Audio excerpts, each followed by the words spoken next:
Alô, alô, gente boa de Deus. Que Deus te abençoe. Nós continuamos aqui juntos, crescendo, andando com Jesus nas páginas do Evangelho e da vida. Estamos em Mateus, no capítulo 9, do verso 18 ao verso 26. Mateus 9, de 18 a 26. Mas, como eu tenho feito com certa regularidade, especialmente depois do capítulo 7, quando a gente iniciou o capítulo 8, e iniciamos o episódio da libertação dos dois endemoninhados gerazenos ou gadarenos em Mateus, que em Marcos tem um protagonismo especial de um deles, a quem eu chamei de o louco da montanha. E nós saímos, portanto, eu pedi licença a vocês para a gente ir e trabalhar com o ambiente descrito no Evangelho de Marcos, no capítulo 5, que era muito mais minucioso, embora fosse a mesma narrativa. Eu já fiz isso desde então em algumas ocasiões e hoje vou fazer mais uma vez. Pedir que você volte comigo para Marcos 5, porque na sequência o que acontece é o seguinte: na sequência da libertação do louco da montanha, do endemoninhado Gerazeno, o que aconteceu é que eles foram para o outro lado, e na narrativa de Marcos, isso aqui se emenda com o pedido do chefe da sinagoga, chamado Jairo, para que fosse ressuscitar a filha dele. No texto de Mateus 9, 18, ele chega e diz: vem, ressuscita minha filha. Ora, tira minha filha da morte, porque a garota já tinha sido dada como morta. Aqui em Marcos, ela está morrendo.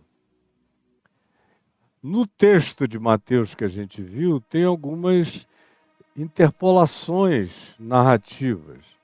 Depois que Jesus volta da terra dos Gerazenos e da libertação do louco da montanha, aí a gente tem a chegada em Cafarnaum, o paralítico de Cafarnaum, a vocação de Mateus, a festa de Mateus, os diálogos todos que a gente viu aqui, e ontem o jejum dos discípulos de João Batista e dos fariseus, que você ficou aqui comigo 1h15, 1h30 falando a respeito disso. Aqui no texto de Mateus, no capítulo 9, do verso 18, se diz: enquanto estas coisas lhes dizia, ou seja, que ninguém põe pano novo em vestes velhas, ou ninguém pega um pano, um vinho novo e põe num odre velho. Eu expliquei o que era o odre, expliquei o elemento cultural imediato todo no dia de ontem, com as aplicações. Uma vez que a gente deixa isso, no verso 17, começa com o seguinte, verso 18 de Mateus 9. Enquanto estas coisas lhes dizia, eis que um chefe, aproximando-se, o adorou e disse: minha filha faleceu agora mesmo. Minha filha faleceu agora mesmo, mas vem, impõe a tua mão sobre ela e ela viverá. E aí vem a narrativa da mulher do fluxo hemorrágico, da mulher que menstruava ininterruptamente há 12 anos. Isso aqui na sequência de Mateus, capítulo 9.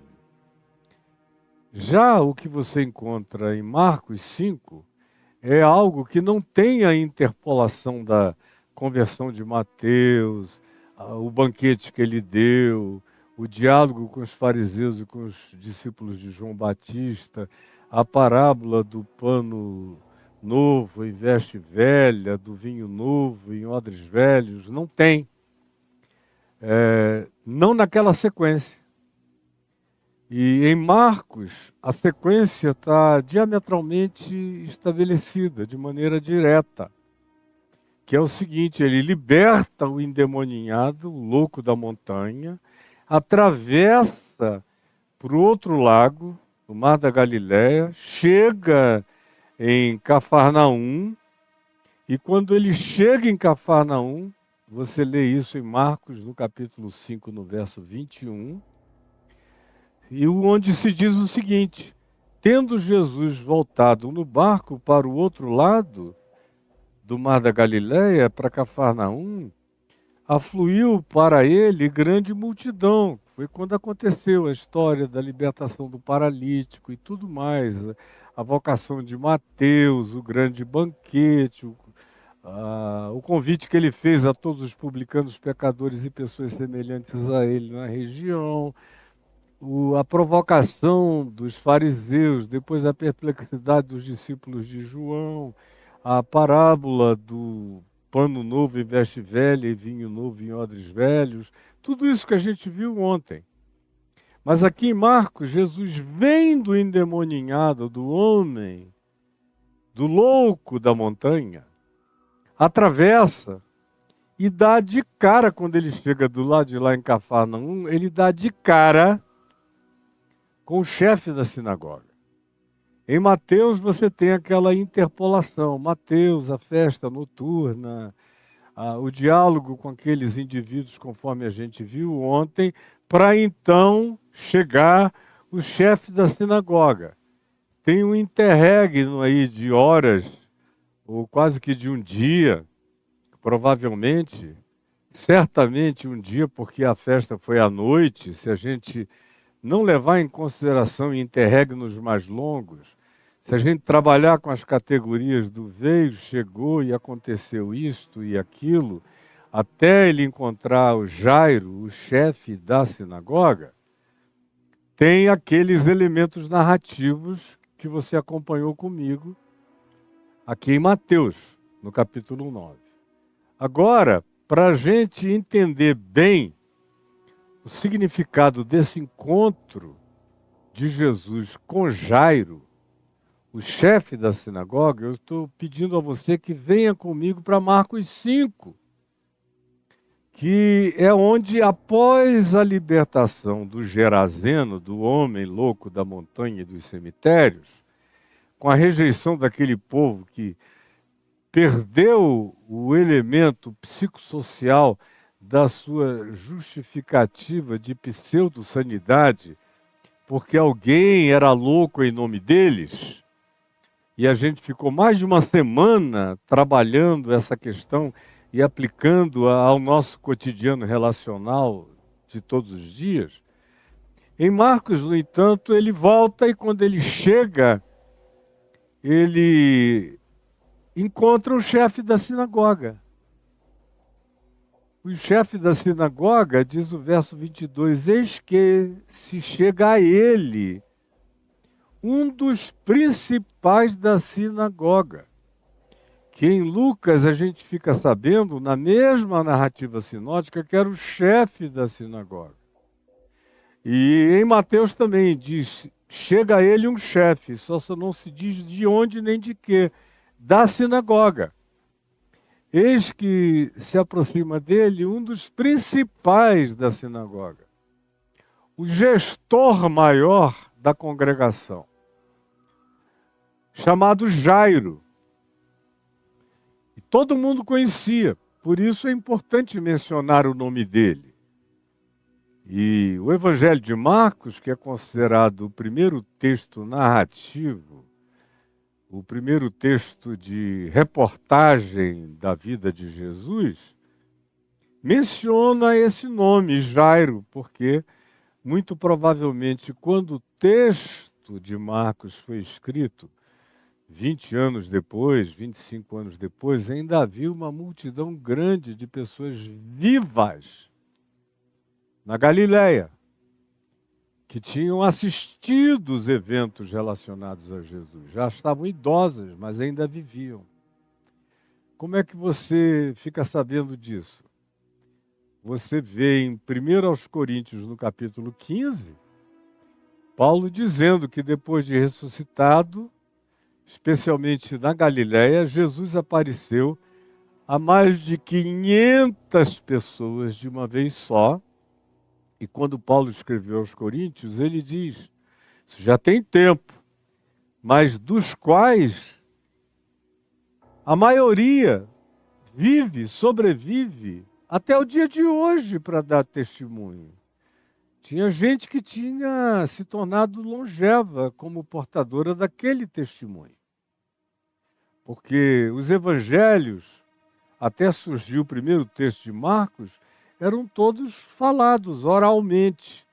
E como eu já expliquei diversas vezes, com base em estudos de experts de primeira linha, em aramaico, todas as parábolas de Jesus e as falas de Jesus, transliteradas, transpostas do aramaico para o grego, elas ficam do jeito que a gente encontra na leitura em português. Mas quando você faz a engenharia reversa do texto grego para o aramaico, aí elas se transformam em poesia, com rima, com métrica, e se tornam facílimas de serem guardadas e decoradas como narrativas sinóticas.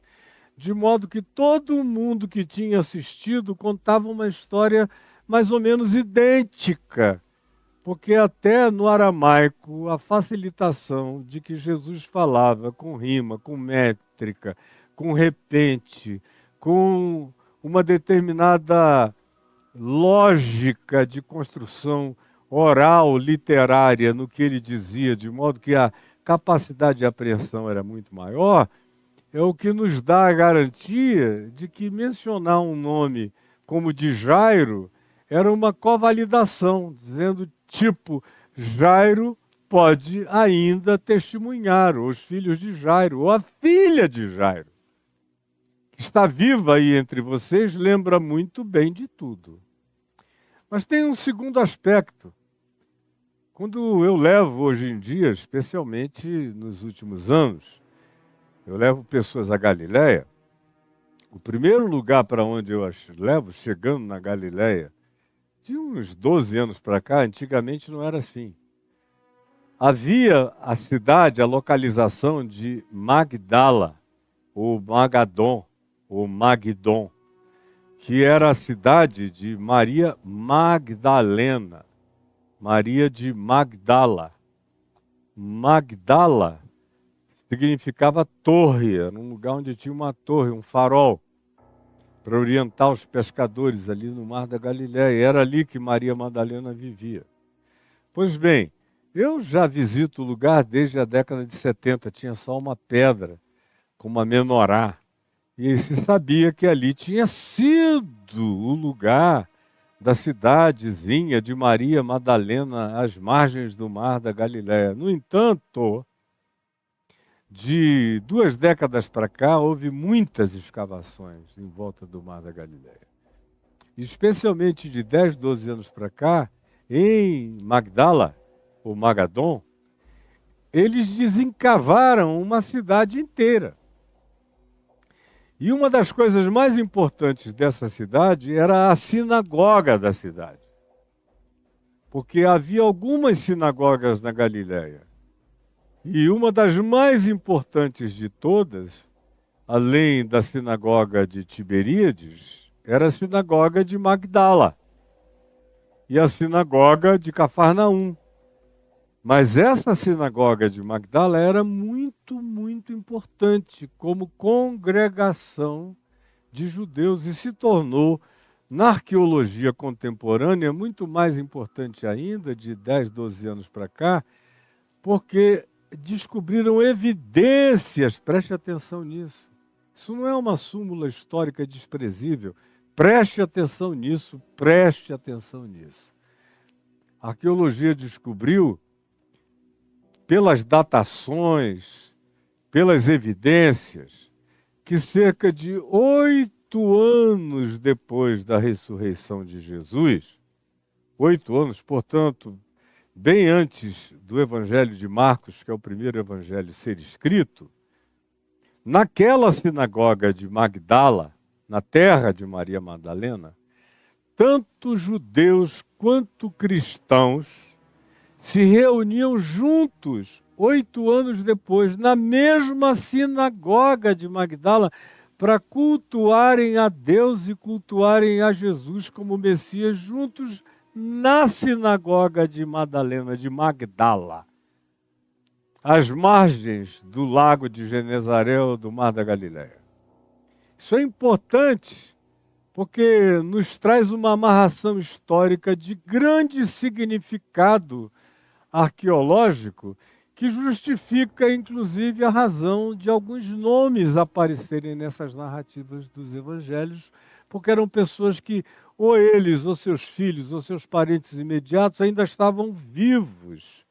Daí haver a menção deles. Do contrário, não haveria necessidade de mencionar anônimos absolutos que não tiveram nenhuma importância antes e nenhuma importância depois daquela narrativa.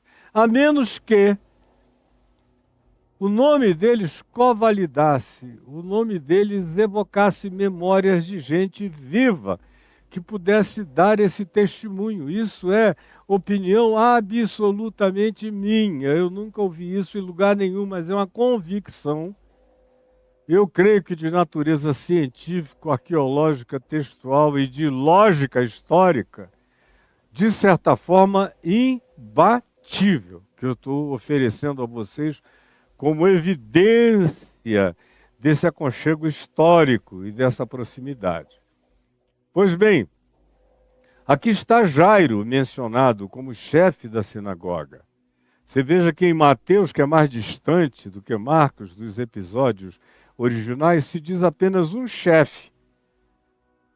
Porque Mateus já vem depois, talvez já sem as mesmas testemunhas. Mas para Marcos, ainda havia muita gente viva que podia covalidar, que podia representar, que podia rememorizar, que podia testemunhar e de maneira apoiadora a narrativa que Marcos estava trazendo no primeiro evangelho escrito. Então chega-se a ele um dos principais da sinagoga, chamado Jairo, e vendo, prostra-se aos pés de Jesus. Isso é uma blasfêmia. O cara é chefe da sinagoga dos judeus. É o representante do judaísmo na Galileia, em Cafarnaum. É uma figura eminente, conhecida por todos.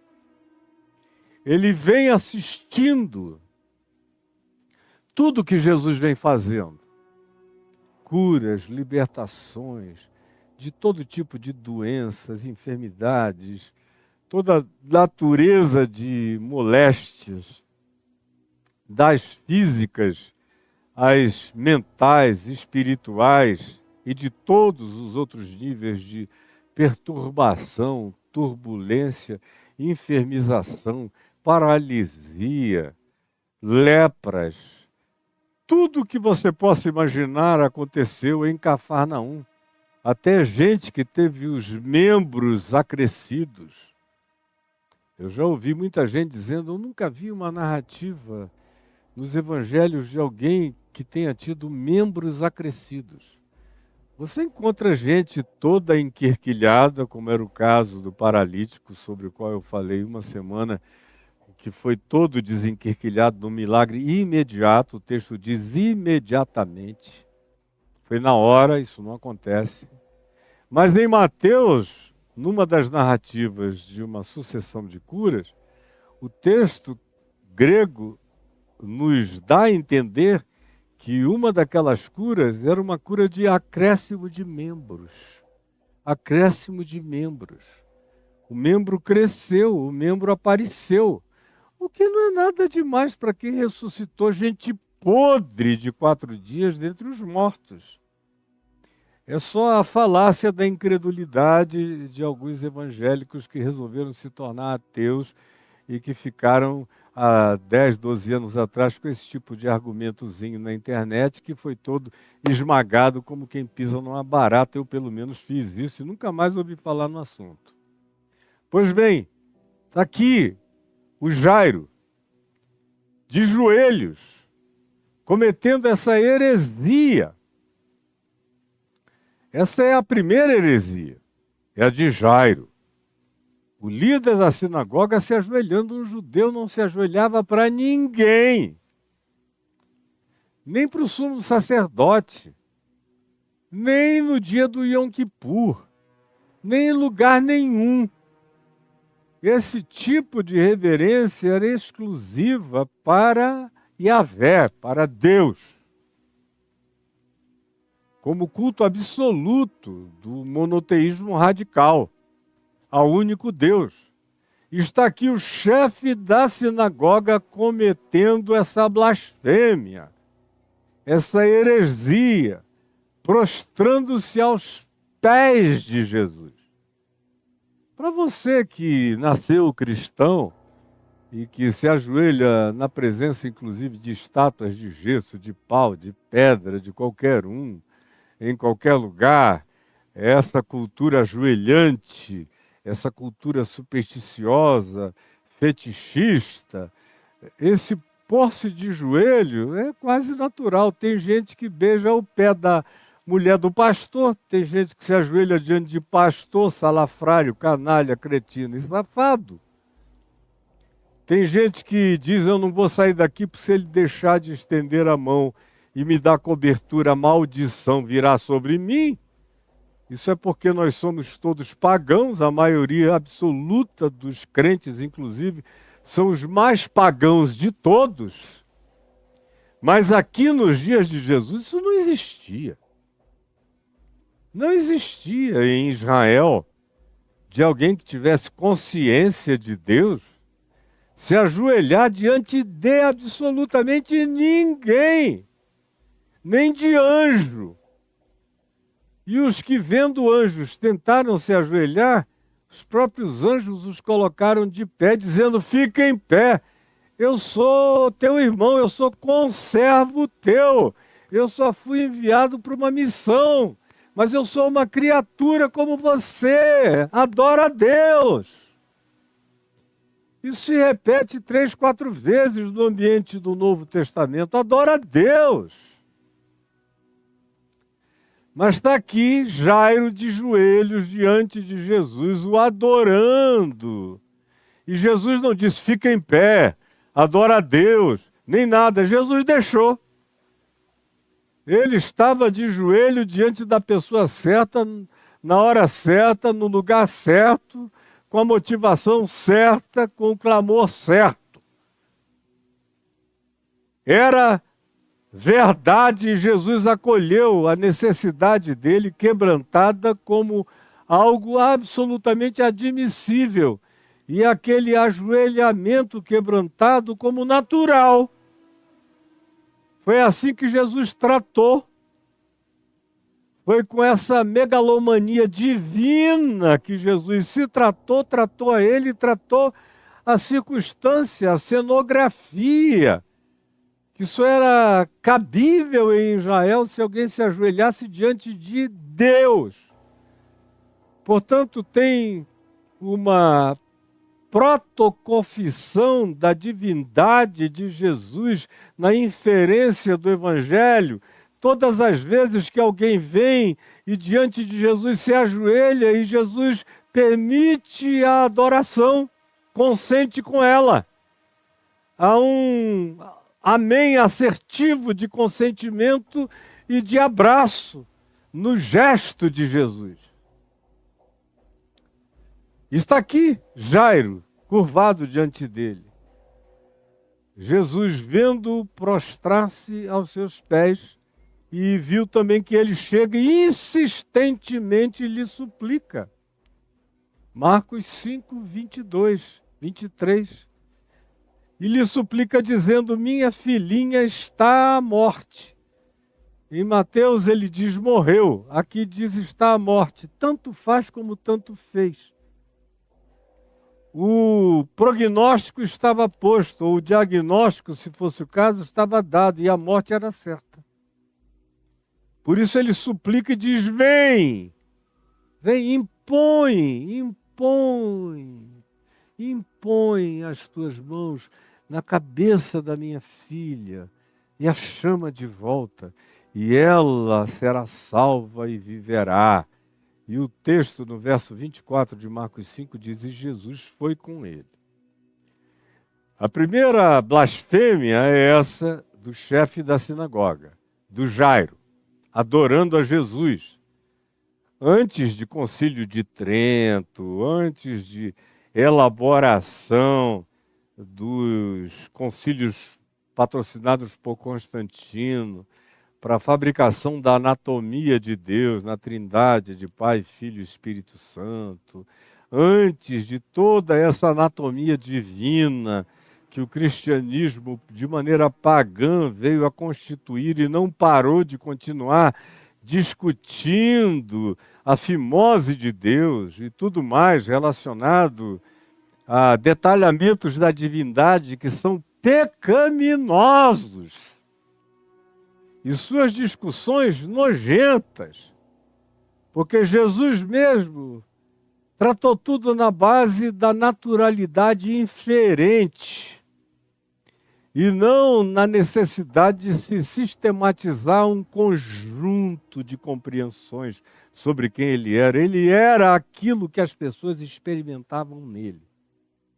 Ele era, para as pessoas, aquilo que as pessoas experimentavam nele. E ele não queria ser objeto de nenhuma cartilha, de nenhuma catequese cartilhada, para ser decorada por ninguém. Ele queria e quer que a minha compreensão dele decorra da minha experiência de saber quem ele é em mim e para mim. Isso continua em vigência para Jesus até o dia de hoje. De modo que está aqui, a primeira blasfêmia do texto é a do chefe da sinagoga. Blasfêmia acolhida por Jesus como adoração. Adoração silenciosamente abraçada, reverenciada por Deus na reverência de Jairo. E Jesus foi com ele. A segunda blasfêmia, você sabe qual é? Considerando que aqui no texto de Marcos 5, não tem o interregno de Mateus, nem da festa de Mateus, nem do diálogo com os fariseus, nem com os discípulos de João, nem uma noite de interposição. Na narrativa de Marcos, Jesus vem no barco, chega em Cafarnaum, e pode ter acontecido tudo o que Mateus descreve. E Mateus descreve e não exime Jairo da narrativa sequencial. Ele só coloca Mateus, a festa e o diálogo com os fariseus e os discípulos de João Batista no interregno. E logo depois chega o Jairo. Portanto, há, de um modo ou de outro, seja em Marcos, seja em Mateus, uma sequência. E nessa sequência tem uma blasfêmia, do ponto de vista da religião judaica, do ponto de vista da transgressão à lei de Moisés, do ponto de vista da violação do sistema de purificação religiosa proposto por Moisés no livro de Levíticos, de modo que Jesus, que estava vindo da terra pagã, que tinha se relacionado com um homem que vivia nos cemitérios, e que tocara nesse homem, abraçara esse homem, se relacionara com esse homem, e com os porqueiros, com os criadores de porcos, pisou na terra onde os porcos pastavam, dialogou com os habitantes gerazenos, acostumados a todo tipo de coisas que os judeus chamavam de imundas. E eles criavam porcos porque eles comiam os porcos que eles criavam, o que para os judeus era um absurdo, era gente imunda. Era como estar possesso de um espírito maligno, comer carne de porco para um judeu. De acordo com a dieta do livro de Levíticos. Aí vem Jesus, todo imundo, do ponto de vista da lei de Moisés, do cerimonialismo religioso dos judeus, baseados no Levítico, e em todos os regimentos de purificação religiosa praticados pelos rabinos e por todos os religiosos e por todos os da sinagoga e por todos os que diziam que criam no Deus e na Torá, no Deus do Velho Testamento, Jesus está em um estado de infração absoluta. Por quê? Porque ele tinha que ter chegado em Cafarnaum e ter dito, olha, deixa eu correr para casa, tomar um banho e me purificar. E cumprir um prazo mínimo de purificação para eu poder voltar para o meio do povo, tocar e ser tocado, tocar e ser tocado, tocar e ser tocado. Porque do contrário, vindo lá da terra da impureza dos porcos, dos suínos, em contato de afago carinhoso com um processo que viveu revolto durante décadas nos cemitérios, pegando carne podre de humanos, eu não posso chegar e tocar em ninguém, senão eu contamino. De acordo com a lei de Moisés, quem quer que eu toque? E quem quer que me toque será contaminado. Então ele tinha se transformado numa espécie de Chernobyl ambulante, do ponto de vista da teologia e da doutrinação judaica, porque ele estava vindo de onde ele estava vindo, porque ele tinha se relacionado com quem ele tinha se relacionado, ele estava absolutamente impuro para tocar e ser tocado, para qualquer convívio social antes de cumprir aquela purificação, aquele rito, com todas aquelas ablações purificatórias. E Jesus não está nem aí. Seja na sequência de Mateus, onde ele vem, encontra Mateus, me segue, à noite está numa festa, não teve tempo de tomar banho, de fazer nada, do jeito que ele veio, ele ficou. As pessoas da antiguidade não andavam tomando banho todo dia, a menos que fossem fariseus religiosos que mergulhavam nos seus tonéis para se purificar todo dia, toda vez que voltavam para casa, antes de qualquer refeição, de qualquer coisa, mas Jesus não tinha absolutamente nada a ver com isso. Nem tampouco os seus discípulos.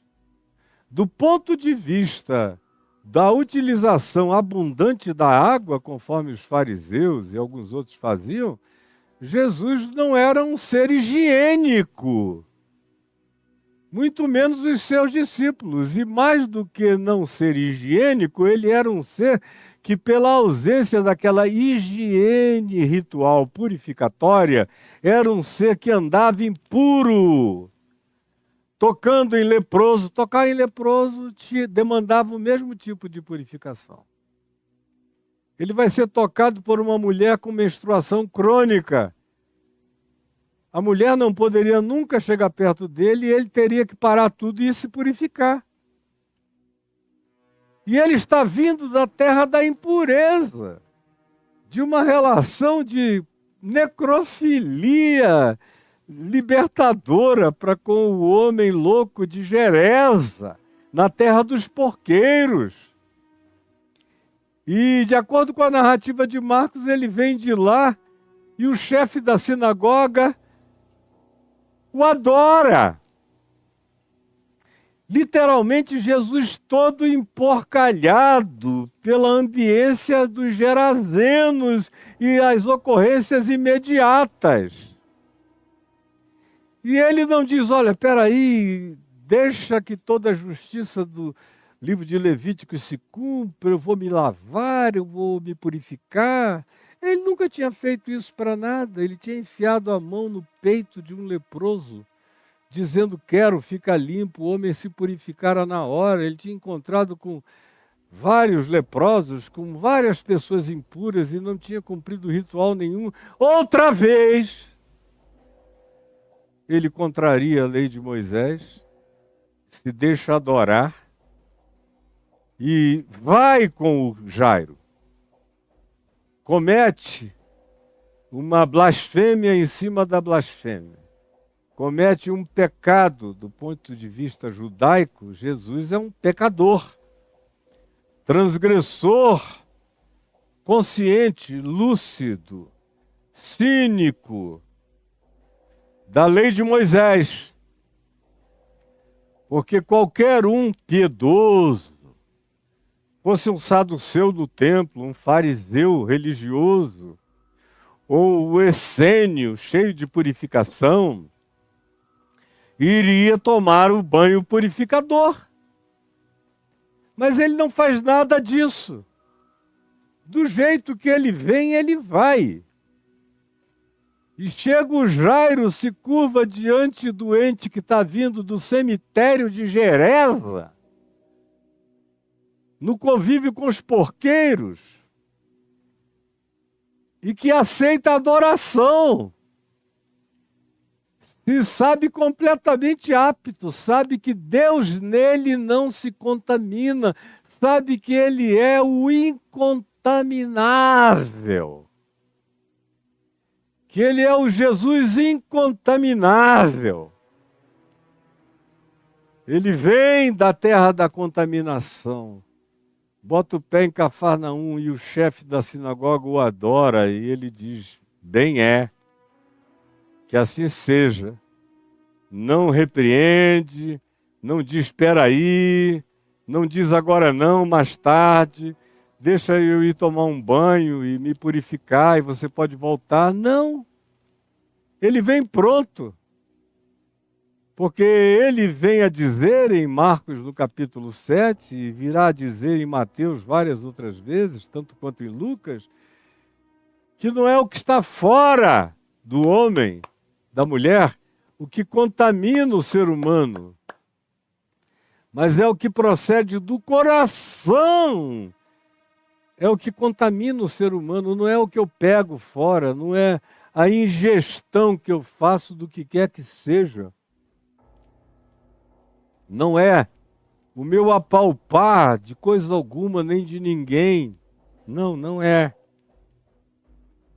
E não há necessidade nenhuma dessas coisas. Ele é o mesmo que deu a Pedro, lá em Atos 10, aquela revelação, diante da hesitação de Pedro de ir até a casa do centurião Cornélio, para pregar o evangelho a ele. Ele ainda nem sabia, mas Jesus conhecia a hesitação que habitava o coração de Pedro, de modo que dá a ele aquele êxtase quando um lençol é descido dos céus, com todos os animais proibidos na lei de Moisés, todos os que a lei de Moisés diz que um judeu piedoso não poderia comer jamais. Jesus faz descer naquela visão de Atos 10 na cara de Pedro todo tipo de réptil, de quadrúpede, de animais, de frutos do mar que não se podia comer, de insetos proibidos, de todo tipo. Se diz que é um cardápio de proibições kosher dos judeus. E nenhum judeu podia sequer chegar perto daqueles alimentos. E no êxtase de Pedro, Jesus faz o lençol baixar cheio daquilo tudo. E a ordem do Senhor Jesus para Pedro, lá em Atos 10, é Pedro, mata, porque ainda estava vivo. Mata quadrúpedes, répteis, insetos, frutos do mar, o que você quiser, mata tudo e come. Porque o que Deus santificou, preste atenção, isso tem a ver com gente. No ambiente de Atos 10 seria aplicado ao centurião Cornélio, que morava em Cesareia, lugar de profunda devassidão pagã e romana. Era uma instrução para que Pedro não o rejeitasse. E na visão se diz, pega esses animais, qualquer um deles, o mais estapafúrdio, mata e come, porque está tudo liberado, está tudo santificado. O que Deus santificou, seja comida, seja bebida, seja ser humano, seja a natureza, seja o que seja, toda a criação Tudo aquilo que foi criado por Deus, não consideres comum, nem imundo, nem impuro, jamais. Tudo aquilo e todo aquele que foi criado por Deus, não considere nem comum, nem imundo, jamais.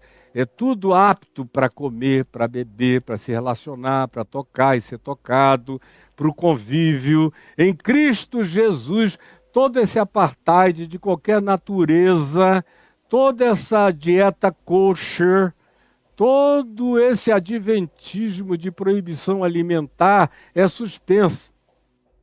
E para Jesus tudo está liberado. Você pode ser vegano, vegetariano ou carnívoro. Você tem que ter ações de graças. O mais, você escolhe o tipo de comida que você quer comer de acordo com os benefícios que você constate para a sua saúde e para a sua adaptação pessoal. Mas não tem nada a ver com proibição religiosa, não tem nada a ver com designação de que se comer isso se torna, diante de Deus, impuro. Como entre nós os judeus continuam a ensinar, os adventistas e outros grupos e seitas semelhantes fazem do mesmo modo. Mas no Evangelho não, para Jesus não. Para Jesus isso é abominação. Pedro pode comer de tudo, pode tocar em todos, pode abraçar todo mundo, mas Pedro demorou a entender isso.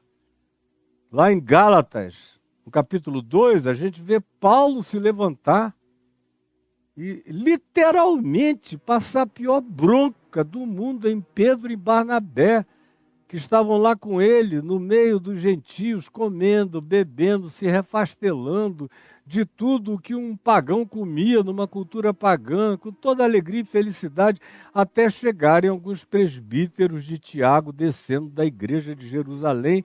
E aí Pedro e Barnabé mudaram de atitude, caíram numa hipocrisia kosher. Só foi chegar aquele grupinho. Aí ofereceram alguma coisa para eles beberem. Não, desculpa. A gente não toca nisso, não bebe isso. Estavam tomando todas até eles chegarem. Chega alguém e oferece algo para comer, ou uma sopa com marisco para tomar. Não, isso a gente não come. Só porque chegaram os judeus de Jerusalém, os adventistas do 7º dia da dieta kosher, do livro de Levítico. E aí eles não comiam nada. Pedro e Barnabé, Paulo disse que ficou com raiva. Ficou profundamente tomado de ira ao ver que Pedro e Barnabé tinham caído em estado de dissimulação para obedecerem os rigorismos judaico-cristãos da igreja de Jerusalém, que era um híbrido, que não era nem plenamente judaica e nem plenamente libertamente cristã. Ficou no meio do caminho, como em geral os evangélicos estão cada vez mais. Até nos dias de hoje não tem a liberdade do evangelho de Cristo e nem a obediência legalista do judaísmo absoluto. Então aí são esses híbridos do meio, infelizes pra caramba. Você está me ouvindo? Está prestando atenção no que eu estou dizendo? Pois bem, voltemos aqui para Jesus. Ele pratica, nesse encontro com Jairo, e no que vem a seguir, toda sorte de impurezas do ponto de vista de um judeu.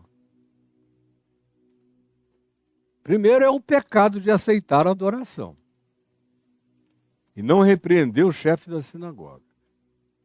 Segundo, não dá um intervalo para ir fazer um banho de purificação, para ficar adequado, de acordo com a lei de Moisés, para lidar com as pessoas, purificadamente. E ele não está nem aí. Segundo, o homem diz, vem na minha casa. Ele diz, eu vou. Não podia entrar na casa de ninguém, ia levar o cobalto da impureza levítica para dentro da casa dos outros. Ele não poderia ter feito isso do ponto de vista da obediência estrita à lei de Moisés. Era transgressão o que ele estava praticando. E aí ele segue. E o verso 24 diz: grande multidão o seguia, comprimindo, olha só, todo mundo pegando nele, tocando nele. E aí aconteceu que uma certa mulher, que há 12 anos vinha sofrendo de uma hemorragia crônica, de uma menstruação ininterrupta que sangrava de dia e de noite, naquele tempo não havia absorvente, nada disso.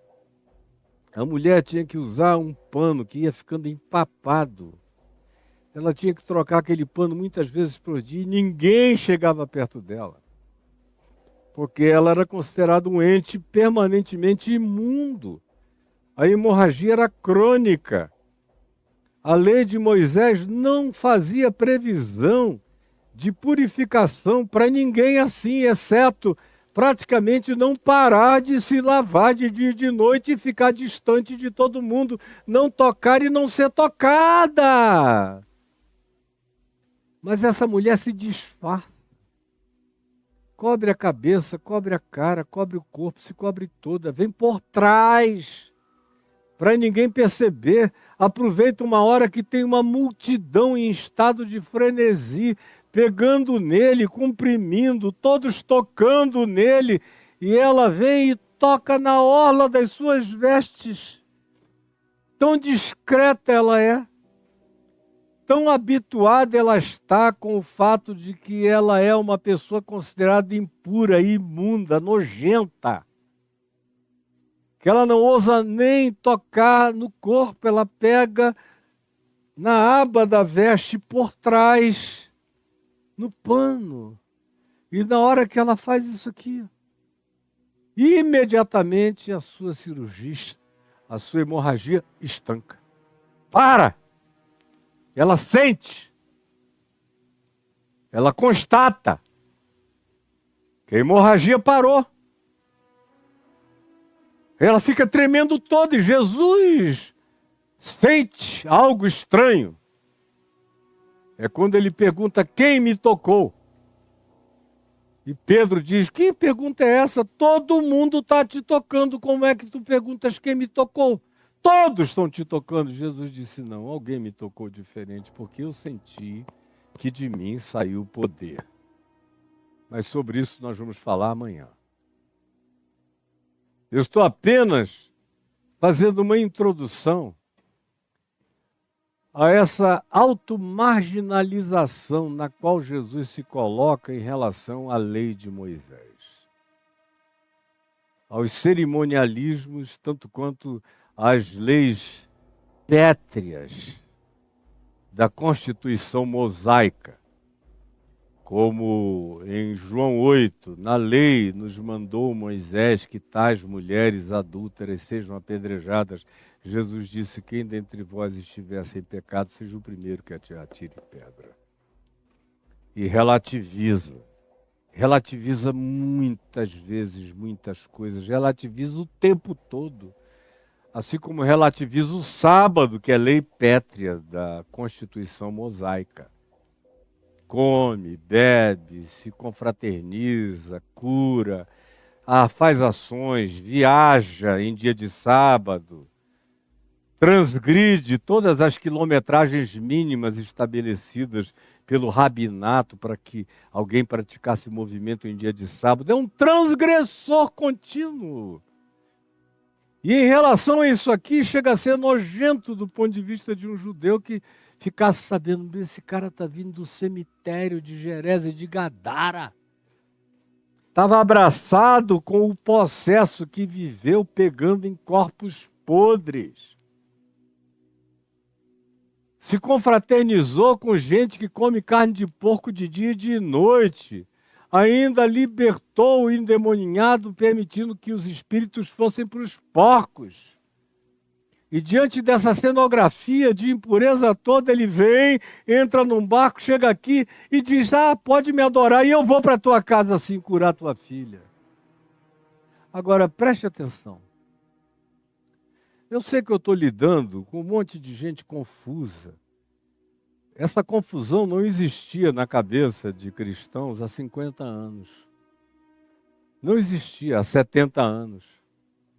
Os cristãos eram muito mais definidos há 70, 60, 50 anos atrás do que hoje em dia.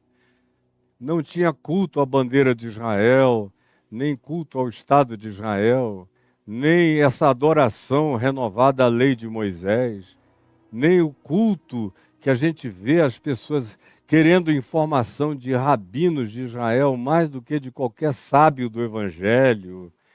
Tudo isso que veio acontecendo depois, e essa volta ao Velho Testamento, é um retorno, é um abandono. Como aconteceu no caso da Epístola aos Hebreus, ela foi escrita porque cristãos tinham voltado à velha aliança. Estavam pisando no sangue da aliança, pisando no sangue da cruz, crucificando Jesus uma segunda vez, porque Jesus morreu para liquidar todo esse escrito de dívida que havia contra nós, como Paulo diz em Colossenses 2, para rasgar tudo isso e para nos colocar livres para viver. Pedro, mata e come qualquer coisa. O que Deus santificou, não consideres como imundo. O mundo inteiro está limpo e purificado se tu olhares para todas as coisas com um olhar de gratidão, de ações de graças, de reconhecimento de que tudo que existe tem um Criador, é criação, é criatura. E tudo que Deus criou é bom, não rejeites nada. É o que Jesus ensina, é o que Jesus pratica, é o que Jesus diz. Como você lê aqui Marcos 7, explicitamente, mais adiante. Exatamente nessa temática. E é aqui que eu quero ficar, porque o tempo vai já acabar. Eu quero ficar dizendo a você o seguinte, é que o verdadeiro, o genuíno Evangelho de Jesus nos coloca num chão de liberdades, onde a gente pode transitar de qualquer lugar para qualquer lugar. De qualquer pessoa para qualquer pessoa. Em qualquer dia para qualquer coisa. Não aceite, em nome de Jesus, fique irado como Paulo ficou com Pedro e com Barnabé lá na Galácia. Se chegar alguém com dissimulaçõezinhas dizendo a você, não, isso não, aquilo não pode, como Paulo escreveu aos Colossenses. O falso ascetismo, que são esses que dizem, não toques nisto, não pegues aquilo, não bebas aquilo outro, não olhes para isto. Paulo diz, porque estas coisas têm apenas aparência de humildade, de santidade, mas não têm de fato nenhum valor real. Muito menos contra a sensualidade e as pulsões do coração. Ao contrário, quanto mais você tenta se purificar de fora para dentro, mais você desenvolve compulsões pecaminosas de dentro para fora. O ensino do Evangelho também é este. Quanto mais você tenta se purificar de fora para dentro, mais você desenvolve compulsões pecaminosas de dentro para fora. E é isso que você precisa aprender hoje, porque isso tem um poder de libertação mental, psicológica, espiritual, comportamental, relacional, social, indescritíveis. Depois que essa compreensão entra na gente, não existe mais nenhum Cornélio impuro. Não existe mais nenhum alimento que não possa ser comido. Nenhum. Nem o sangue, nem coisa alguma. Depois que você alcança esse entendimento, essa compreensão, não há nenhum lugar proibido. Nem o inferno. Pois as portas do inferno não me aguentarão. Eu entro até no inferno e do inferno saio, tão limpo quanto entrei. Nem no inferninho, nem no banquete, nem no convívio com ninguém. É por isso que a religião tem tanto problema com o Evangelho de Jesus, puro e simples, porque ele acaba com a religião, com as suas purificações, com os seus ritos, com as suas imposições, com as suas santificações exteriores, com os seus banhos, com os seus dias e os seus aprazamentos purificatórios. Acaba com isso tudo. Se torna patético. É por isso que tem também muita gente que não aceitaria dialogar comigo em público, para o mundo inteiro ver, sobre esse assunto baseado em Jesus e que se diz cristão, porque não aguentaria o caterpillar o meu caterpillar do Evangelho, queria passar por cima deles. Aí ficam dizendo que eu sou herói, herege, que eu sou uma pessoa perigosa, isso e aquilo, é porque não suportam a causticidade da verdade do Evangelho, conforme o entendimento simples praticado por Jesus. Agora, isso é aturdidor para um religioso que não tenha tido a pré-conversão de Jairo, que pelo menos pela angústia da paternidade solidária para com a filha morrente, se curvou diante de Jesus e pediu Jesus, não importando de onde ele estivesse vindo, que entrasse na sua casa para curar a sua filha. Que entrasse na sua casa para levantar a sua filha. Eu espero de todo o meu coração que essa palavra que eu disse aqui a você tenha entrado em você. Que nunca mais ninguém consiga, com qualquer que seja a natureza dissimuladora, levar você em qualquer direção. Eu estou vendo vocês aí beberem a largos sorvos ensinamentos judaico-adventistas proibitivos de tudo, elegerem mestres sem nem saberem o que estão fazendo e bebendo de glute-glute, loucuras que foram riscadas, rasgadas por Jesus na cruz para sempre, está pago e consumado. Ninguém é mais impuro. Pode se aproximar de quem você queira.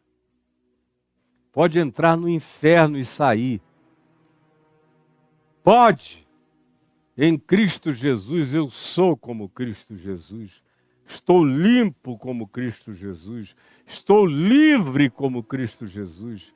E vivo e sou chamado a viver com esse mesmo protagonismo de liberdade de Cristo Jesus, o meu Senhor. Agora, saia da dissimulação, abra os olhos, enxergue, pelo amor de Deus. Para bom entendedor, um pingo é letra. Pegue o que eu estou dizendo como princípio e saia aplicando por aí, que você vai ver que o mundo vai deixando de ser um lugar impuro e vai se tornando um cosmos de criação.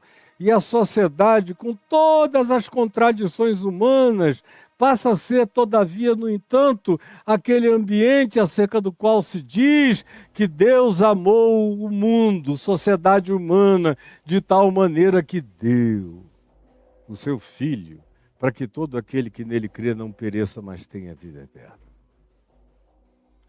O que eu não tenho é que amar as coisas da perversidade do mundo, a maldade, a ira, a malandragem, a dissimulação, a hipocrisia, a infidelidade, as dissimulações, as fachadas,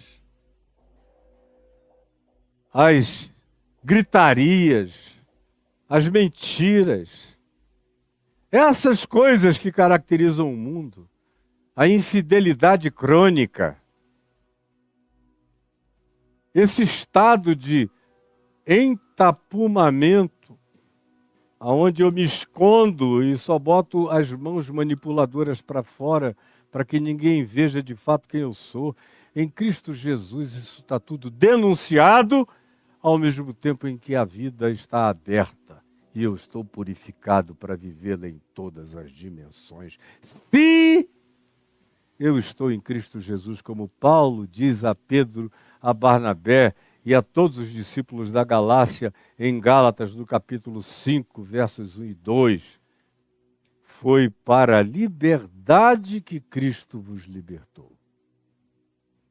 Não vos ponhais, pois, outra vez em nenhuma natureza ou forma de jugo de escravidão de nenhum modo. Por outro lado, ele diz no verso 11 de Gálatas 5, nem tampouco vos entregueis à libertinagem. Ou seja, não é calça de veludo ou bunda de fora. Não é nem não toques, não pegues, não bebas, não olhes, não vais, não pises. Está tudo liberado. Mas não para eu praticar a maldade, a libertinagem, a infidelidade, a traição, a maldade, a malícia. Isso está tudo dia a dia crescentemente vetado no meu coração, não de fora para dentro, mas de dentro para fora, porque à medida em que eu entendo, a minha consciência se dilata. E à medida em que ela se dilata, eu sou banhado de graça. E tanto mais quanto eu seja banhado de graça, mais em estado de liberdade purificada, eu caminho o tempo todo e ando sem nenhuma culpa de nenhuma natureza. Ninguém me suja, ninguém me impregna, ninguém me contamina, ninguém faz mal a mim. Ninguém, as energias caem todas ruins por terra. Eu entro e saio do próprio inferno. E entro e estou na presença de Deus, eu entro no inferno cheio de Deus e saio do inferno cheio de Deus. As portas do inferno não prevalecerão contra esses que andam comigo. É o que ensina Jesus. E eu te peço, ó Pai, que essa palavra que eu falei como uma introdução fundamental, essencial para a libertação das nossas consciências, conforme a prática de Jesus no Evangelho, chegue à mente e ao coração de cada pessoa que me viu, que está me vendo, que vai me ver e ouvir. E que eles entendam, que eles compreendam, e que eles fiquem livres, e que a existência se dilate, porque foi para a liberdade que tu, Jesus, nos libertaste.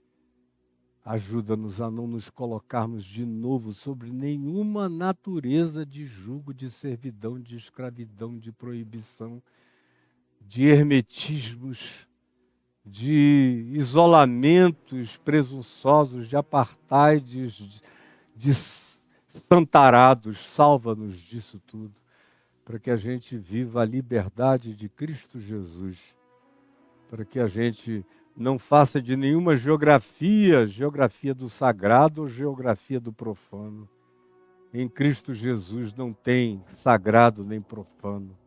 Em Cristo Jesus, todo profano é sacralizado, onde eu boto a planta dos meus pés com alegria e fé.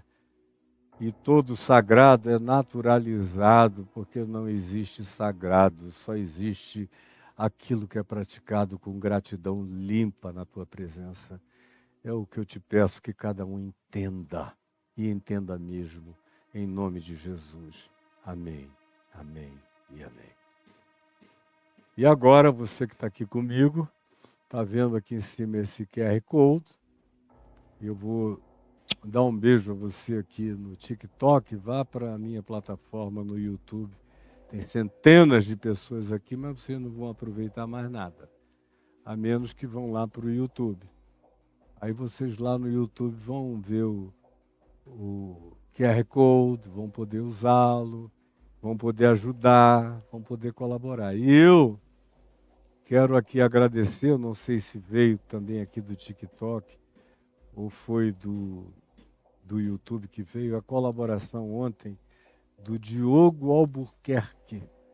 Diogo Albuquerque, você fez uma oferta para mim e para minha mulher no dia de ontem, bem específica, bem pessoal, caiu na nossa conta, que salvou o nosso dia.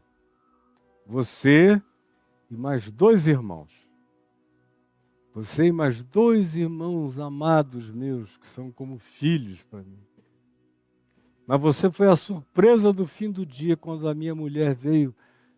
Ela está com hepatite medicamentosa, Adriana, está sofrendo, enjoada, passando mal, vai ficar boa dentro de uma semana. Mas ela se alegrou, foi a primeira vez no dia de ontem que eu a vi, com os olhinhos brilhando, apesar de passando tão mal, dizendo, você sabe quem é? Diogo Albuquerque? Eu falei, não. Ela falou, ele acabou de depositar esse valor aqui para nós, salvou tudo, completou o que faltava. Muito obrigado, Diogo Albuquerque, por ter feito isso. E agora aqui o TikTok caiu, e eu vou dizer a você que faça aquilo que eu fiz ontem aqui. Você pegue a sua câmera e você vá ali em cima e coloque a sua câmera na direção do QR Code. Vá lá no QR Code, vá lá nele, você está vendo aí, ó. Vá lá no QR Code, chega lá, minha gente, chega lá, meu amigo, minha amiga. Chegue bem juntinho. E ó, quando você clicar aí, tá? Aí vai abrir esse monte de cartões de crédito que abrirão para você imediatamente quando você chegar aí no QR Code. Vá lá, aí vai abrir Banco do Brasil, Santander, e PayPal, e vai abrir também todas as bandeiras usadas de cartão de crédito estão aqui disponíveis para você fazer a sua colaboração para ajudar este ministério, com a graça de Deus. Você pode fazer isso. Você pode, eu queria que você fizesse. Que você exercesse para você esse privilégio. Com a graça de Deus. Entrou aí? Entrou, né? Então, pá! Aí você escolhe, vê como você quer fazer e faça como o Diogo Albuquerque fez ontem. Ele usou um desses meios porque caiu na conta da minha mulher. Aí você pode fazer isso. Agora, aqui no QR Code, eu estou oferecendo o QR Code para você contribuir com o meu ministério, que é exatamente essa palavra que chegou a você no dia de hoje. Essa palavra que chega e traz essa liberdade dos filhos de Deus para a sua vida. Liberdade dos filhos de Deus para a sua vida. Liberdade dos filhos de Deus para a sua vida. Entendeu? Está tudo aí para você, ó. Abriu aqui para mim. Aí. E você tem todas essas alternativas. Inclusive o PagSeguro e o PayPal, para colaborar com este ministério que faz essa palavra de libertação chegar até você. E milhares de outras coisas, e muitas outras ainda a serem acrescentadas. Ajude. E faça isso com alegria de coração. A segunda coisa que está aí para você olhar também é o caiofabioexclusivo.com.br. No caiofabioexclusivo.com.br, você tem a maneira como você pode fazer para me ajudar, conquanto já tenha passado aí um Pix pessoal com o meu nome, o nome da Adriana, que pode ter sido também o que o Diogo Albuquerque usou no dia de ontem. E qualquer uma dessas coisas ele pode ter usado, mas especialmente aquelas pessoais, porque nos cartões de crédito não teria como, de fato, ele chegar até nós, porque vai tudo para a conta institucional do meu ministério.